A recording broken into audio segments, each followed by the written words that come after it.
Imagine this. A crowd gathers in silence. No music, no celebration, just a suffocating sense of anticipation. At the center of the square stands a man. Not a king, not a soldier, not even a criminal. And yet, every eye is on him, because in a few moments he will decide how someone dies. He does not argue, he does not judge, he does not ask questions. He simply does it. The condemned kneels, the crowd holds its breath, and the man steps forward, calm, steady, emotionless. So let me ask you, how does a someone become this man? Now here's where the story gets disturbing. In medieval Europe, this man was not rare, he was necessary. In a world ruled by kings, laws, and fear, punishment wasn't just justice, it was a message. Public executions were not accidents, they were performances, and the executioner was the one delivering the message. But here's the contradiction. Everyone needed him, no one wanted to be him. Executioners lived on the edge of society. People avoided them, refused to touch them, refused to sit with them. They were paid by the state, but rejected by everyone else. Why? Because they lived too close to death, because they touched what others feared, because in the minds of many, they were no longer fully human. And the worst part, many of them never chose this life. The role was often passed down from father to son, a family legacy. You could not escape. Imagine being born, already sentenced to become the man everyone fears. From a young age, they were trained, not just to kill, but to kill correctly.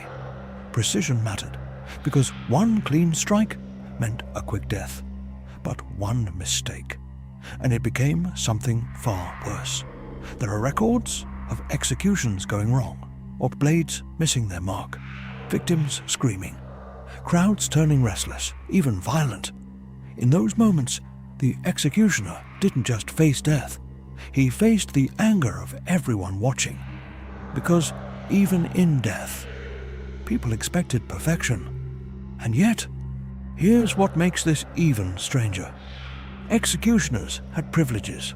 They could take the belongings of the dead. They handled bodies no one else would touch. Some even became healers. Yes, healers. Because they understood the human body better than most. The same man who could end your life might be the one who saves it. Think about that. The most feared man in the city was also the one people secretly needed.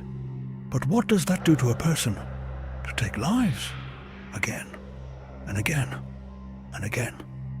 Some say they became numb, empty. Others believe they carried every death with them, every face, every scream, every final moment, silent but never gone. And here's the part no one talks about. What if the person kneeling was innocent? What if the crowd was wrong? What if the law was wrong? The executioner could not refuse.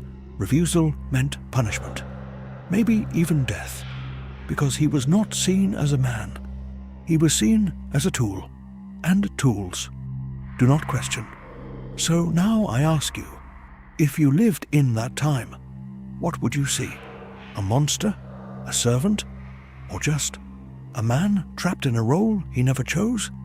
And be honest, if you were born into this life, could you do it? Could you raise the axe, knowing what comes next? Or would it break you? Because in the end, the executioner was not the only one responsible. The crowd was there, watching, waiting, expecting it. And maybe that's the most disturbing truth of all. If this story stayed with you, subscribe. Because here, the stories don't end when the video does. But be warned, they only get darker.